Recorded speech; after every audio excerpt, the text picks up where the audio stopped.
Hello అండి, welcome to Gagan with vlogs. ఈరోజు మన తెలంగాణ స్టైల్లో టమాటో పుదీనా చట్నీ రెసిపీని చూద్దాం. ముందుగా కావాల్సిన పదార్థాలు 10-15 పచ్చిమిర్చి, 4 మీడియం సైజు టమాటా, పిరికెడంత పుదీనా, చిన్న నిమ్మకాయ సైజ్ అంతా టొమాటో, 1 స్పూన్ ధనియాలు, 1 స్పూన్ జీలకర్ర, ఒక 10 రెబ్బలు వెల్లుల్లి. అంతేకాకుండా ముందుగా స్టవ్ ఆన్ చేసుకొని దానిపైన ఒక బాండీని పెట్టుకొని దానిలో ఒక 2 స్పూన్ల ఆయిల్ వేయండి. ఆయిల్ వేడయ్యాక పచ్చిమిర్చిని కట్ చేసి వేసుకోవాలండి. కట్ చేసి వేసుకోకపోతే పచ్చిమిర్చి అనేది పేలుతవి, జాగ్రత్తగా వేయించుకోవాలి. మధ్య మధ్యలో తిప్పుకుంటూ వేయించుకోవాలండి పచ్చిమిర్చిని. ఈ విధంగా కలుపుకుంటూ పచ్చిమిర్చిని 1 నిమిషం పాటు వేయించుకోవాలి. చూడండి, పచ్చిమిర్చి బాగా వేగిపోయాయి. ఈ మాత్రం చాలు, పచ్చిమిర్చి వేగడం సరిపోతుంది. ఇప్పుడు స్టవ్ ఆఫ్ చేసుకొని ఒక ప్లేట్లోకి పచ్చిమిర్చిని తీసుకోవాలి. ఈ విధంగా మొత్తం పచ్చిమిర్చిని మరొక ప్లేట్లోకి తీసుకోవాలి. ఇప్పుడు అదే కళాయిలోకి ఈ విధంగా ఒక టమాటాని 4 ముక్కలుగా కట్ చేసుకొని ఇప్పుడు అదే కళాయిలోకి వేసుకోవాలి. ఆయిల్ సరిపోతుందంటే అవసరం లేదండి, లేదంటే కొద్దిగా ఆయిల్ వేసుకోండి, సరిపోతుంది. కొద్దిగా ఆయిల్ వేసుకోండి, 1 స్పూన్ ఆయిల్ వేసుకుంటే సరిపోతుంది మీకు. ఇప్పుడు ఒకసారి కలయబెట్టుకొని మంచిగా దోరగా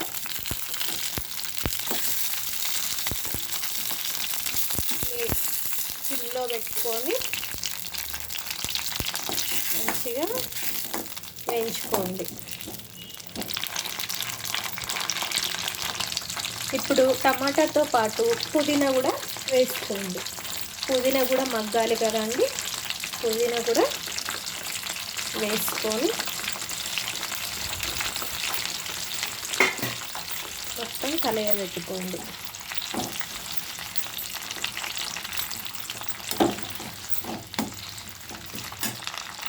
మంచిగా కలయబెట్టుకొని మొత్తం నీట్గా కలుపుకోండి.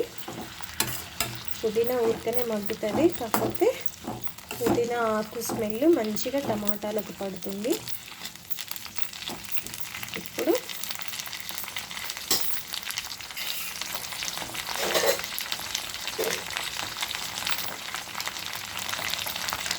అంటే చిన్న నిమ్మకాయ సైజ్ అంతా ఇంతైతే సరిపోతుంది. చింతపండు వేసుకోండి. మరి ఒకసారి కలుపుకొని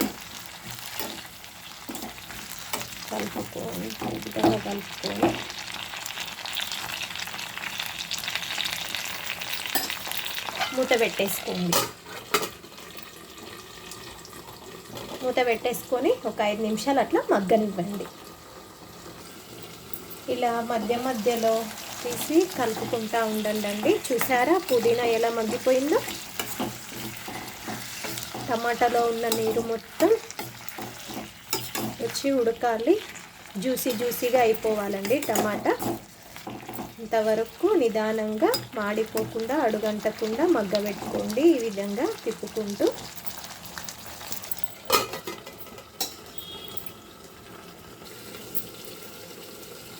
మూత తీసి చూసుకుందామండి. చూసారా వాటర్ ఎలా రిలీజ్ అవుతున్నాయో టమాటాలోది? ఇంకొంచెం మగ్గాలండి టమాటా.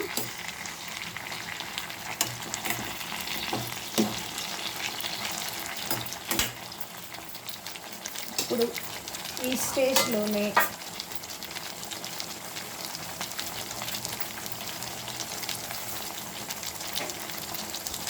ఇప్పుడు ఇలా వాటర్ రిలీజ్ చేస్తున్న టైంలోనే ధనియాలు, జీలకర్ర కూడా వేసేసుకోండి. ఇప్పుడు వేసుకుంటే ఏమవుతుందనంటే జీలకర్ర ధనియాల ఫ్లేవర్ మొత్తం పుదీనా, టమాటా ఇవన్నీ మిక్స్ అయ్యి మంచి అరోమా వస్తుంది.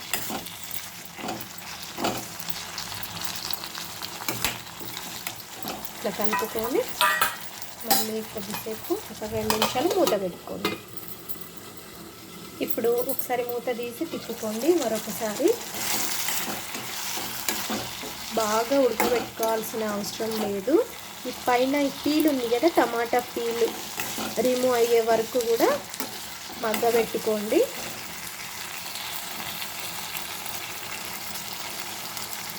కొంచెం ఈ విధంగా అన్నీ వచ్చే విధంగా మంచిగా మగ్గబెట్టుకోండి. ఇట్లా తిప్పుకుంటూ జ్యూస్ అనేది, టమాటా రసం అనేది పోకుండా రివర్స్ పెట్టుకుంటూ మగ్గబెట్టుకోండి. అప్పుడే టమాటా చట్నీ, పుదీనా టమాటా చట్నీకి టేస్ట్ ఉంటుంది. ఒక నిమిషము, ఆల్మోస్ట్ ఉడికిపోయింది. ఒక్క నిమిషము అట్లా పెట్టుకుందాము. ఇప్పుడు ఒకసారి మూత తీసి చూడండి.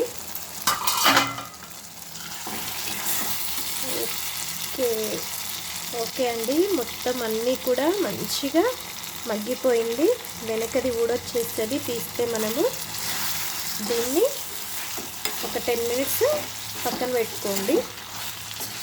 వేడిగా ఉంటుంది కదా, చేతి కాలుతుంది కాబట్టి ఒక 10 నిమిషాలు పక్కన పెట్టుకొని తర్వాతకి మనం అది రిమూవ్ చేద్దాం. ఇప్పుడు స్టవ్ ఆఫ్ చేసుకొని కొద్దిసేపు గాలికి అట్లా వదిలేసేయండి. ఇప్పుడు ఈ విధంగా చల్లారిన టమాటాలని మనము ఏం చేయాలంటే ఇట్లా వెనక ఉంటుంది కదా, ఈ తొక్క తీసి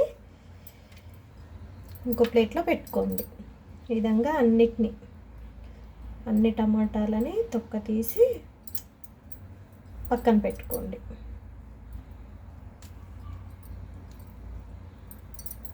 విధంగా చల్లారితే సింపుల్గా వస్తుంది, మీకు చేతులు కాలవు, ఈజీగా వచ్చేస్తుంది అన్నమాట.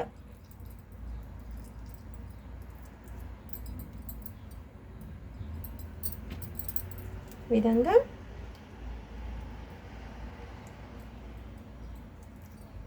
అన్ని టమాటాలది వెనక తొక్క తీసేసుకోండి.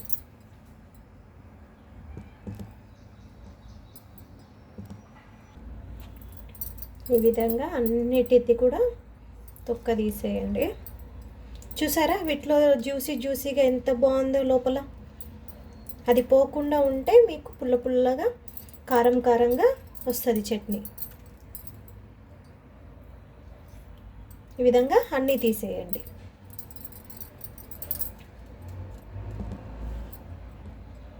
ఇలా తీసినాక పుదీనా, జీలకర్ర, ధనియాలు, చింతపండు ఇది ఉన్నది కదా, దీంట్లో ఇప్పుడు పచ్చిమిర్చి వేయించుకున్నాం కదా, దాంతోపాటే ఈ పుదీనాది కూడా మిక్సీ పట్టుకోండి. ఎందుకంటే పుదీనాది కూడా ఆకులు మంచిగా మెత్తగా గ్రైండ్ అవుతాయి అన్నమాట. దీన్ని ఇప్పుడు మిక్సీ పట్టుకుందాం. పట్టుకోవడానికి మీకు రుచికి తగినంత సాల్ట్ వేసుకొని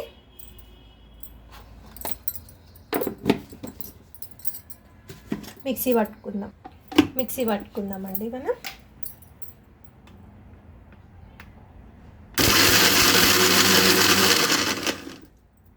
ఇలా పేస్ట్ చేసుకోవాలండి మెత్తగా. ఇలా మెత్తగా పేస్ట్ చేసుకున్నాక వెల్లుల్లి వేసుకోండి. వెల్లుల్లి వేసుకొని మళ్ళీ ఒకసారి మిక్సీ పట్టుకోండి.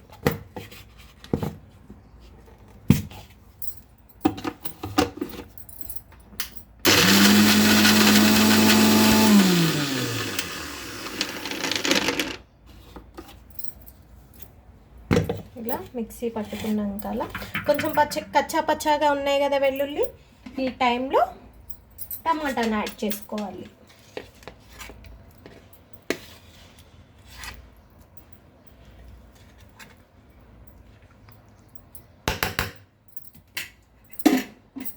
టమాటాను యాడ్ చేసుకొని ఇప్పుడు మంచిగా మిక్సీ పట్టుకోండి. మళ్ళీ మీకు కొంచెం కచ్చపచ్చగా కావాలంటే జస్ట్ 1 మినిట్ అట్లా బ్లెండ్ చేసి వదిలేస్తే చాలు.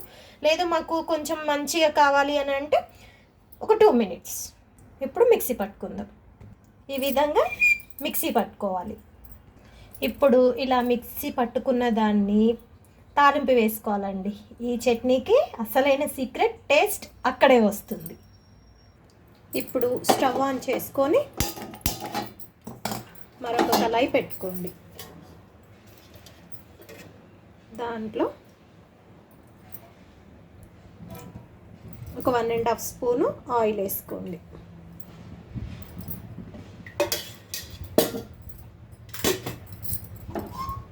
ఆయిల్ హీట్ అయ్యాక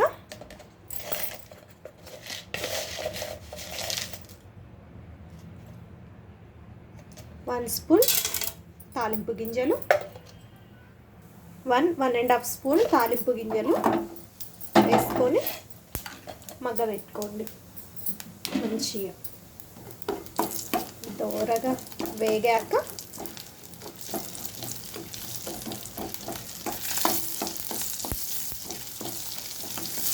కలుపుకుంటూ ఉండండి. అది మాడిపోతుంది తాలింపు. ఊరికనే తాలింపు మారిపోతే చట్నీ అనేది టేస్ట్ ఉండదు మీకు. జస్ట్ ఈ విధంగా మాగితే సరిపోతుంది, వేగితే. ఇప్పుడు ఒక 2 పచ్చిమిర్చి, ఒక 2 రెమ్మలు కరివేపాకు ఇలా వేసుకోవాలి. కరివేపాకు వేసినప్పుడు జాగ్రత్త అండి, మీదే చిల్లి పడుతుంది ఆయిల్.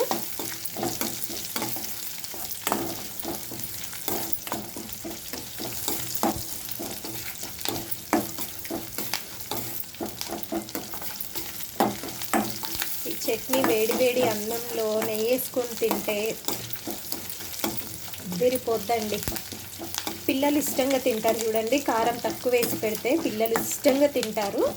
చట్నీ చేసుకునేటప్పుడు కారం కొంచెం మనం తినేదానికంటే కొంచెం తగ్గించి పిల్లలకి టేస్ట్కి తగ్గట్టు కారం వేసుకొని చేస్తే పిల్లలు నెయ్యి వేసి వేడి అన్నంలో పెడితే పిల్లలు ఇష్టంగా తింటారు.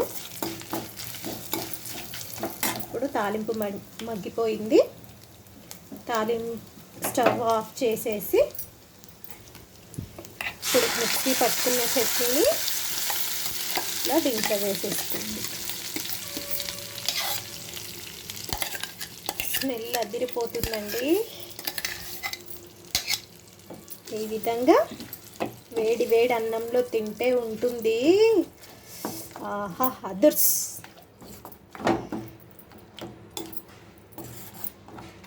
మీ ఇంట్లో కూడా చేసి ఎలా వచ్చిందో నాకు కామెంట్స్ రూపంలో తెలియజేయండి. Please do subscribe, like and share. Bye.